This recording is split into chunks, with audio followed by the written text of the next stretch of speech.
నమస్తే, నేను మీ ఎంఏ నాయుడు. ఈరోజు విజయనగరం ప్రధాన విషయాలు చూద్దాం. నీరు పారదు, పెద్దగడ్డ పరిధి రైతుల ఆవేదన, కన్నీరు ఆగదునంటూ బొబ్బిలి రామభద్రపురం ప్రధాన విషయం చూద్దాం. ఆగస్టు మొదటి వారంలో పెద్దగడ్డ జలాశయం నుంచి సాగునీటిని విడుదల చేసేందుకు అధికారులు ఏర్పాట్లు చేపడుతూ ఉన్నారు. కానీ సాగునీరు పారే కాలువల రూపురేఖలు మాత్రం ఇంకా మారలేదు. పనులు చేసాక నిధులు వెంటనే వస్తాయా రావా అన్న సందేహంతో సాగునీటి సంఘాలు ముందుకు రావడం లేదు. మరో వారం రోజులు గడువు ఉన్న పాచిపెంట, సాలూరు, రామభద్రపురం మండలాల పరిధిలోని సుమారు 12,000 ఎకరాలకు ఆధారమైన పెద్దగడ్డ కాలువలు బాగుపడలేదు. దీంతో రైతులు ఆవేదన వ్యక్తం చేస్తూ ఉన్నారు. పెద్దగడ్డ పరిధిలో తాత్కాలిక పనులకు 18.96 లక్షలు మంజూరు కాగా చర్యలు చేపడుతున్నామని అధికారులు సాగునీటి సంఘాలకు సూచించారు. కానీ కదలిక లేదు. రామభద్రపురం మండలం జన్నివలస, కొట్టక్కి, రామభద్రపురం, బోసవి వలస, సోంపురం, ఇట్లమామిడి పల్లి గ్రామాలకు చెందిన 3,500 ఎకరాలకు నీరు అందాల్సి ఉండగా కాలువలు ఎక్కడా బాగు చేయలేదు. 5 ఏళ్లలో గత ప్రభుత్వ హయాంలో ఎలాంటి పనులు జరగక రైతులు కష్టాలు ఎదుర్కొన్నారు. ఇప్పుడు అదే పరిస్థితి ఎదురయ్యేలా ఉందని ఆందోళన చేపడుతూ ఉన్నారు. మరోపక్క కాకర్ల వలస వద్ద ధోని సన్నగా ఉండడంతో నీరు పారడం లేదు. ప్రధాన కాలువ పిల్ల కాలువలుగా మారింది. గండ్లు పూడికతో నీరు పారడం లేదు. దీంతో పెద్దగడ్డ పరిధిలోని ఇంతవరకు ఎక్కడ ఉపాలకు మరులు కూడా సిద్ధం చేయలేదు. ఏడుపుల గడ్డ పరిధిలో రామభద్రపురం మండలంలోని 800 ఎకరాలు సాగునీరు అందాల్సి ఉంది. కనీసం 300 ఎకరాలు కూడా చేరడం లేదు. దీని పరిధిలో అక్కడక్కడ పూడికతీత కూడా పనులు చేశారు. షట్టర్లు, మరామత్తులు, కాలువల లైనింగ్, ఇతర పనులు చేపట్టలేదు. పలు చోట్ల చెక్ డ్యాంలు కొట్టుకుపోయాయి. వాటి బాగుకు 1,50,00,000తో ప్రతిపాదనలు పంపినా ఇంతవరకు మంజూరు కాలేదు. కాలువల ఆధునీకరణకు 50 లక్షలతో ప్రతిపాదనలు వెళ్ళినా పైసా రాలేదు.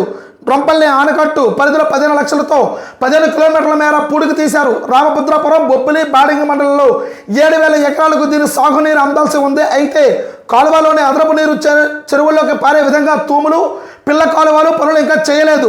పెద్దగడ్డ పరిధిలో పూడికతీత పనులు చేపట్టేందుకు నిర్వహణ నిధులు ఇటీవల విడుదలయ్యాయి. పనులు చేయాలని సాగునీటి సంఘాలకు సూచించాం. రైతులకు ఇబ్బంది లేకుండా చేస్తాం, తర్వాత శాశ్వత పనులు చేపడతామన్నట్టు డిఈ జలవనరుల శాఖ శ్రీనివాసరావు చెప్తూ ఉన్నారు. నీరు పారదు, కన్నీరు ఆగదు అన్నట్టు ఇక్కడ పెద్దగడ్డ పరిధిలో రైతులు ఆవేదన చెప్తూ ఉన్నారు. అయితే ఆగస్టు మొదటి వారంలో అయితే మాత్రం నీరు విడుదల చేయడానికి అయితే మాత్రం సిద్ధంగా అధికారులు చేశారు. కానీ పూర్తి స్థాయిలో 1000 ఎకరాలకైతే మాత్రం చివరి వరకు కూడా ఎకరా భూమి కూడా, సెంటు భూమి కూడా తడిచే ప్రసక్తి లేదు. ఎందుకనంటే పూర్తిగా షట్టర్లు అంతా కూడా పాడైపోయి ఎక్కడ చూసినా సరే పూర్తిగా మన స్క్రీన్ పై మనం చూస్తూ ఉన్నాం. అధ్వానంగా పెద్దగడ్డ కాలువ యొక్క నీరు ఎక్కడ పెడితే అక్కడ చెట్లు, తూములు మొత్తం కూడా పొదలు అన్నీ ఉండేటప్పుడు నీరు ఏ విధంగా సక్రంగా వెళ్తూ ఉంటుంది. ఒక నీరు వెళ్ళాలి అనుకునేటప్పుడు అక్కడ నుండి జలాశయం నుంచి వదులుతూ ఉన్నప్పుడు ఆ గడ్డ, ఆ కాలువల నుంచి కూడా నీరు వెళ్ళాలంటే సదులుగా ఉండాలి. పూర్తిగా కూడాను చెట్టులతోనూ తుప్పలతోనూ ఉండేటప్పుడు ఎక్కడ నీరు అక్కడే ఉండిపోతూ ఉంటుంది. అది ఎటు వెళ్తుందా అనేది ప్రజలైతే ఆందోళన చెందుతూ ఉన్నారు. గత ప్రభుత్వంలో కూడాను పూర్తిగా వదిలేశారు. కానీ ఇప్పుడు కూడా కూటమి ప్రభుత్వం వచ్చిన తర్వాత కూడాను అడియాసలైన రైతన్నగా అన్నట్టుగా ఆవేదన వ్యక్తం చేస్తున్నట్టుగా తెలుస్తూ ఉంది. కానీ అధికారులు అయితే మాత్రము నీటి సంఘాల ద్వారా అయితే క్లియర్గా చెప్తూ ఉన్నారు. నిధులైతే వచ్చేస్తున్నాయి కాబట్టి ఖచ్చితంగా మీకు ఎటువంటి ఆటంకం లేకుండా నీరంతా కూడా ప్రతి భూమికి వెళ్ళినట్టుగా మీ అధికారులు అయితే మాత్రం ఇక్కడ చెప్తూ ఉన్నారు. ఇక్కడ అధికారులు చెప్పడమా, గత ప్రభుత్వం చేస్తుందా అనేది ఇక్కడ అంశం పక్కన పెడితే పూర్తి స్థాయిలో రైతన్నకైతే మాత్రము కన్నీరు అయితే ఆగడం లేదన్నట్టుగా ఇక్కడ తెలుస్తూనే ఉంది. ప్రధానంగా అడుగుతూ ఉన్నారు, ఎన్ని 1000 ఎకరాలకైతే మాత్రము షట్టర్లు ఇప్పటికిప్పుడు బాగు చేసిన బదులు గత మే నెలలో ఇక్కడ ఉపాధి హామీలోనో లేకపోతే వేరే విధంగా ఏ విధంగా అధికారులు అప్రమత్తమయ్యి దీన్ని చేసి ఉండుంటే మాత్రం ఖచ్చితంగా మేము ఈరోజు ఇబ్బంది పడేవాళ్ళం కాదు అన్నట్టుగా చెప్తూ ఉన్నారు. రైతులైతే ఆవేదన వ్యక్తం చేస్తూ ఉన్నారు. అయితే అధికారులు చెప్తూనే ఉన్నారు, పనులు అయితే మాత్రం సిద్ధంగానే చేస్తూ ఉన్నాం. మీకు ఎటువంటి కూడాను రైతుకి పూర్తి స్థాయిలో పొట్టకొచ్చినా సరే చేతి పంటకి వచ్చినంత వరకు కూడా అన్ని రకాలుగా నీరు సిద్ధం చేసినట్లుగా మీకు ఎటువంటి ఆటంకాలు లేనట్టుగా అధికారులు అయితే మాత్రం సూచనలు చేస్తున్నట్టుగా ఇక్కడ తెలుస్తూనే ఉంది. అలాగే బొబ్బులో ప్రధాన విషయంలో చూద్దాం. పారాది వంతెన పనులు చకచక పిల్లర్ల నిర్మాణం. వేగవతి నదిపై పారాది వంతెన పనులుగా జోరు సాగుతూ ఉన్నాయి. అదును దొరకడంతో పరుగులు పెట్టిస్తూ ఉన్నారు. కీలకమైన బేస్మెంట్ పనులు నెల కిందట పూర్తయ్యాయి. పిల్లర్లకు ఇనుప వత్తులు కట్టి కాంక్రీట్ పనులు పూర్తి చేశారు. మొత్తం 9 పిల్లర్లో 7ంటికి కాంక్రీట్ వేశారు. పనులకు ఆటంకం రాకుండా నదిలో ఇసుక గొట్టులు వేసి ప్రవాహాన్ని మరోవైపుకు మళ్లించారు. ఇంతవరకు 6 కోట్ల పనులు జరిగినట్లుగా అధికారులు చెప్తూ ఉన్నారు. గత ప్రభుత్వం నిధులుండి వంతెన పనులు ప్రారంభించలేకపోయింది. దీంతో అనేక కథనాలతో రావడంతో కూటమి ప్రభుత్వం స్పందించి ఎమ్మెల్యే బేబీనాయన ప్రత్యేక దృష్టి సారించి గుత్తేదారుని ఒప్పించడంతో 2024 అక్టోబర్లో 13.40 కోట్లతో పనులు ప్రారంభమయ్యాయి. ఇంతవరకు 50% పూర్తి చేశారు. మరో వారం రోజుల్లో 9 పిల్లల నిర్మాణం పూర్తవుతుందని చెప్తూ ఉన్నారు. బిల్లులో జాప్యం లేకుండా ఉన్నతాధికారులతో మాట్లాడుతామని బేబీనాయన భరోసా ఇవ్వడంతో వేగం పెంచారు. మరో 7 నెలల్లో వంతెన పనులు పూర్తయ్యేలా అధికారులు చర్యలు తీసుకుంటున్నారు. పిల్లర్ల మధ్య స్లాబ్లు వేసేందుకు ఏర్పాటు చేస్తూ ఉన్నారు. ఈ పనులే కీలకం. పని ప్రదేశంలో విద్యుత్ స్తంభాలు, నియంత్రణలు తొలగింపులకు సుమారు 63 లక్షలు, అప్రోచ్ రోడ్లు, కాస్వే నిర్మాణానికి 1 కోటి గుత్తేదారుకు ఖర్చు చేశారు. ఇటీవల ఆ మొత్తాలను ప్రభుత్వం విడుదల చేసింది. ఇంకా మిగిలిన పనులకైతే సంబంధించిన బిల్లును చెల్లించాల్సి ఉంది. పారాదివంతమైన పనులకైతే మాత్రం నిర్దేశిత వ్యవధిలో పూర్తి చేస్తాం. వర్షాలు పడిన ప్రత్యామ్నాయ చర్యలతో పనులు ఆగకుండా చూస్తాం. ఉన్నతాధికారులతో ఆదేశాల మేరకు నాణ్యమైన రాజీ లేకుండా చేస్తున్నట్టు ఏఏ అప్పలరాజు, బొబ్బిల్ సెక్షన్ అప్పలరాజు అయితే చెప్తూ ఉన్నారు. పిల్లర్ల నిర్మాణం మన స్క్రీన్ పై మనం చూస్తూ ఉన్నాం. పారాదివంతులు అయితే మాత్రం నిజంగా ఇది పారాదివంతులు అయితే చాలా ఇబ్బందికరంగా ఉంది. ఒక బొబ్బిలి వాసలకే కాదు, ఇది ప్రధానమైన రహదారి. ఇది రాయగాడ నుండి ఇప్పుడు విశాఖ నుంచి వెళ్తూ ఉంటున్న ప్రధానమైన వంతెన. దీనివల్ల గత ప్రభుత్వంలో అయితే మాత్రం పూర్తిగా చిదిలమవడంతో పూర్తిగా రాకపోకలకు అన్నింటిలో కూడా ఇబ్బంది ఉండడంతో గ్రామాల్లోనూ కూడా వెళ్ళి తరలించారు. ట్రాఫిక్ ఇబ్బంది లేకుండా భారీ నుంచి అతి భారీ వాహనాలు కూడా వచ్చేవి గతంలో అయితే మాత్రం. దానివల్ల రోడ్లన్నీ కూడా పాడైపోయాయి. కానీ స్థానిక ఎమ్మెల్యే బేబినేని అయితే మాత్రం చొరవ తీసుకుని భరోసా ఇచ్చి ఎటువంటివి కూడా గుత్తేదారుకి భరోసా ఇచ్చారు. మీకు దయచేసి మీరేమీ కూడా భయపడవసరం లేదు, మీరు పనులు చేయండి, నేనైతే మాత్రం నిధులు విడుదల చేసినట్టుగా చేస్తామన్నారు. ఆ భరోసాతో అయితే మాత్రం పారాదివంతెన ముందులకు దూసుకువెళ్తుంది అన్నట్టుగా ఇక్కడ మనకు తెలుస్తూనే ఉంది. అలాగే విజయనగరంలో వైద్య విభాగం చూద్దాం. ముందు చూపేది నేత్రదానంపై కానిరాని అవగాహన కార్యక్రమాలు. ఉమ్మడి జిల్లాలో నేత్రదానంపై అవగాహన కొరవడుతుంది. బాధిత కుటుంబాలను ఆ దిశగా చైతన్యపరిచే బాధ్యత అంధత్వ నివారణ సంస్థ దూరంగా ఉంటుంది. కొన్ని ప్రైవేటు సంస్థలు, సామాజిక కార్యకర్తలు ముందుకడుగు వేస్తున్న పూర్తి స్థాయిలో కార్నియాలను సేకరించడం లేదు. ఈ క్రమంలో ఎవరిని సంప్రదించాలి, ఎలా ముందుకెళ్ళాలి తదితర ప్రశ్నలు ఎదురవడంతో దానం చేయాలనుకునేవారు మినుగుండిపోతూ ఉన్నారు. కొందరు విశాఖలోని ఐ బ్యాంకులు సంప్రదిస్తూ ఉన్నారు. ఉమ్మడి జిల్లాలో లక్షల మంది వరకు వివిధ రకాల నేత్ర సమస్యలతో బాధపడుతూ ఉన్నారు. వీరిలో విద్యార్థులు, వృద్ధులే ఎక్కువ. కార్నియా అంధత్వం ఉన్నవారు వేలల్లోనూ ఉంటున్నారు. వీరికి సకాలంలో శస్త్రచికిత్సలు జరగడం లేదు. ఏళ్ల తరబడి నిరీక్షించాల్సిన పరిస్థితి. అత్యవసరమైన వారు ప్రైవేట్ ఆసుపత్రులను ఆశ్రయిస్తూ ఆర్థికంగా చితికిపోతూ ఉన్నారు. రోడ్డు ప్రమాదంలో మృతి చెందిన వారి నుంచి ఎక్కువగా సేకరించే అవకాశం ఉంటుంది. కానీ స్థానికంగా సేకరణ అధికారులు మాత్రం ముందుకు రావడం లేదు. ఉమ్మడి జిల్లాలో గత ఏడాది కేవలం 46 కార్నియాలు మాత్రమే తీసుకున్నారు. త్వరలో ఐ బ్యాంక్ వచ్చే అవకాశం ఉందని నేత్రదానంపై అన్ని వర్గాలు వారికి అవగాహన కల్పిస్తూ ఉన్నామని అంధత్వ నివారణ సంస్థ సమన్వయకర్త త్రినేంద్రరావు చెప్తూ ఉన్నారు. అయితే 2 జిల్లాల పరిధిలో కార్నియాల సేకరణ బాధ్యత రెడ్ క్రాస్ సొసైటీ చూస్తూ ఉంది. గతంలో కొందరు టెక్నీషియన్లు విధుల్లోకి తీసుకుని శిక్షణ ఇచ్చారు.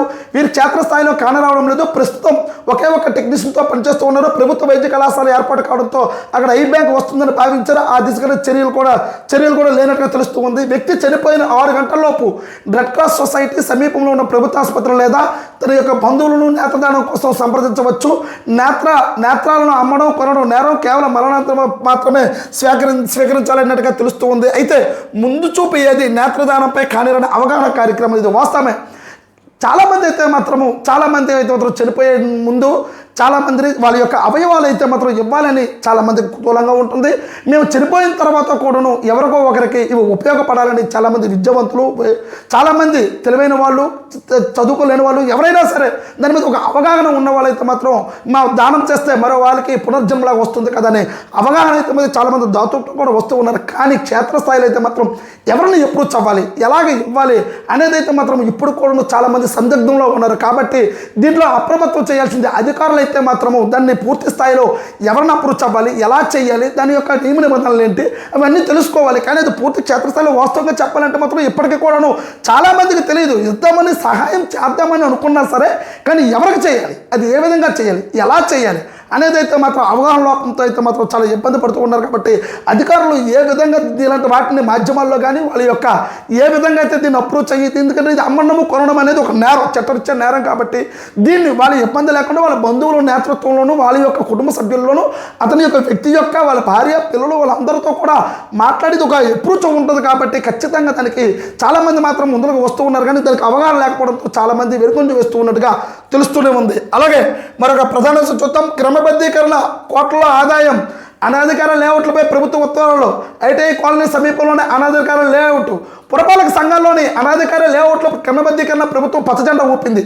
ఈ ఏడాది జూన్ 30 నాటికి ఉన్న అనధికార లేఅవుట్ను క్రమబద్ధీకరించాలని ఉత్తర్వులు జారీ చేసింది. దీంతో పురపాలక సంఘాల్లో కోట్ల ఆదాయం సమకూరనుంది. అనధికార లేఅవుట్లో రిజిస్ట్రేషన్లు కొన్ని రోజులుగా నిలిచిపోయాయి. రిజిస్ట్రేషన్ శాఖ కుర్రవేయడంతో స్థిరత్వ వ్యాపారాలు స్తంభించాయి. ఇప్పుడు వాటికి కూడా కదలిక రానుంది. ఉమ్మడి జిల్లాలోని ఒక పురపాలక సంఘంలోనే సుమారు 70 నుంచి 80 వరకు అనధికార లేఅవుట్లు ఉన్నట్లు గతంలో నిర్వహించిన సర్వేలో గుర్తించారు. జిల్లా వ్యాప్తంగా సుమారు 500 వరకు లేఅవుట్లు ఉన్నట్లు తెలుస్తుంది. LRSలో ఆయా ప్రాంతాల పరిధిలోని కొన్ని నిర్మాణాలు క్రమబద్ధీకరించారు. మిగిలిన వాటికి ప్లాన్లు మంజూరు చేయలేదు. తాజా ఉత్తర్వులతో క్రమబద్ధీకరించినట్టుగా తెలుస్తోంది. విజయనగరం కార్పొరేషన్, బొబ్బిలి, పార్వతీపురం పురపాలక సంఘాల అనధికార లేఅవుట్ల సంఖ్య ఎక్కువగా ఉన్నాయి. సాలూరు, పాలకొండ, రాజ్యం, నెల్లిమర్ల, పురా నగరపాలక సంస్థలతో పాటు మేజర్ పంచాయతీలైన కొత్తవలస, రామభద్రపురం, గజపతినగరం వంటి ప్రాంతాల్లో లేఅవుట్లు ఉన్నాయి.